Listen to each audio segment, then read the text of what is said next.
In 1988, Professor Milton Friedman travels to Washington to receive the highest honor the United States government can bestow on a civilian.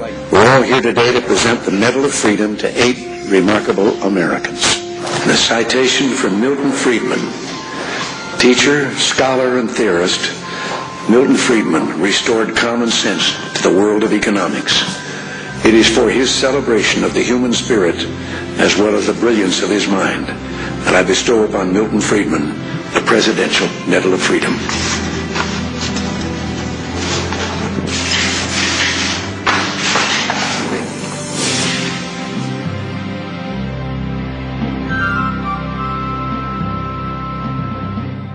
In the months ahead, Milton and Rose resume their international travels, including another visit to the People's Republic of China. The welcome is warm and friendly. Milton is invited to meet with Communist Party General Secretary Zhao Zheng.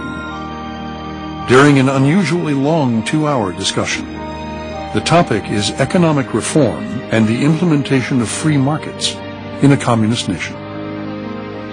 There is one sign the Soviets can make that would be unmistakable.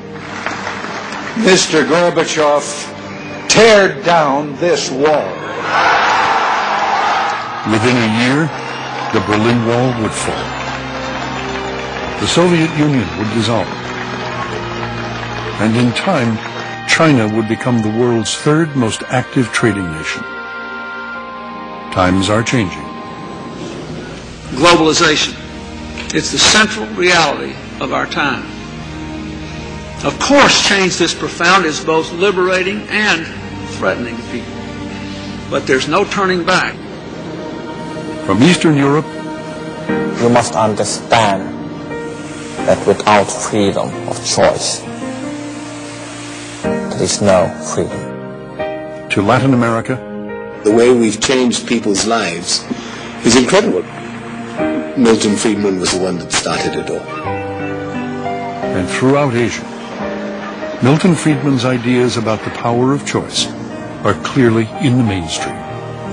There are various ways to describe Friedman's influence. The one way is to ask, has he helped many people, poor people in the world? And I just take India and China, 37% of the world's population. Hundreds of millions of people in these 2 countries who used to live on less than $1 a day or even $2 a day are now able to live at a much more decent standard of living as a result of the reform of their economic policies toward more free market policies, less regulation, less government, and the like. But there was one person who they're more indebted to than anybody else for their great improvement in their situation. In my judgment, that person is Milton Friedman. In his own country, he remains the ever-controversial champion of the American dream. Thank you all very much. It's an honor for me to be here to pay tribute to a hero of freedom, Milton Friedman. He has used a brilliant mind to advance a moral vision. That vision has changed America, and it is changing the world. Of course, the 2 greatest enemies of... I think the impression he has, he loves to talk and he argues back and forth. One of the reasons why I am in favor of less government is because when you have more government, industrialists take it over. But if you pay attention, I think what he's doing is he's teaching. Well, he was a great teacher. I always say he was the greatest teacher I ever had. He made economics come alive. It was not simply a game that clever academics played, but it was a way of understanding reality. I remember doing a paper in which I said at one point, either A, this will happen, or B, that will happen. And he wrote in the margin, or C, your analysis is wrong. And when I saw him afterwards, I said, where was my analysis wrong? He said, I didn't say your analysis was wrong. I just wanted you to keep that possibility in mind. So he was a tough one. Right at this moment, there are people all over the land, I can put dots on the map, who are trying to prove Milton Friedman wrong at some point, or somebody else trying to prove that he's right.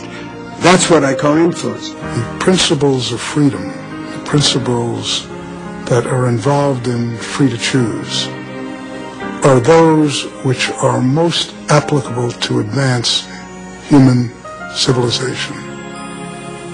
And you can't delve in a more important area than that.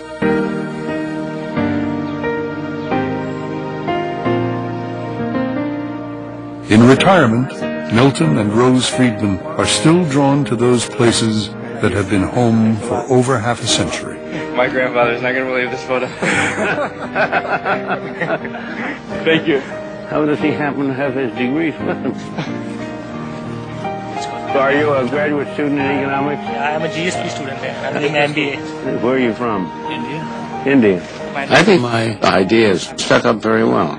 I feel very good about them. My name's Nikolai. I'm from Russia. The concept of a natural rate of unemployment is now conventional wisdom. The long argument between Keynesian and monetarists has disappeared.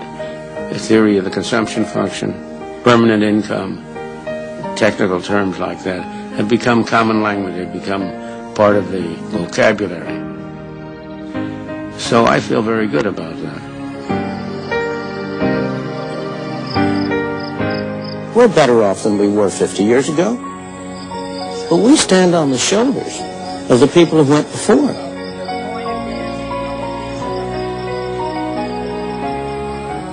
But luck and chance play an enormous role in human affairs. The true test of any scholar's work is not what his contemporaries say, but what happens to his work in the next 25 or 50 years. And the thing that I will really be proud of is if some of the work I have done is still being cited in the textbooks long after I'm gone.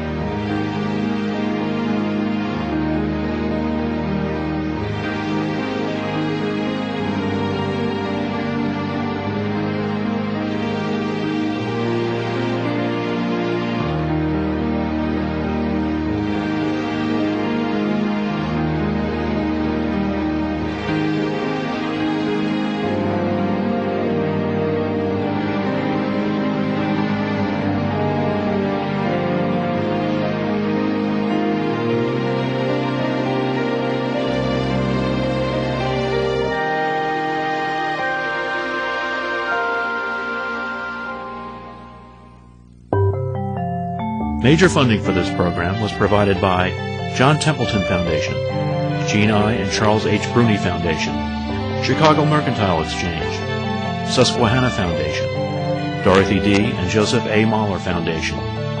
Additional funding was provided by Barry and Terry Lind, John M. Olin Foundation, William E. Simon Foundation, Gleason Foundation, Robert E. Hannay, Fred M. Young Jr., Randolph Foundation, Bochnowski Family Foundation, the Allison Foundation, Michael Kaiser, Brian D. Singer, America's Home Place, Inc., Chris J. Rufer, Laura and John Fisher.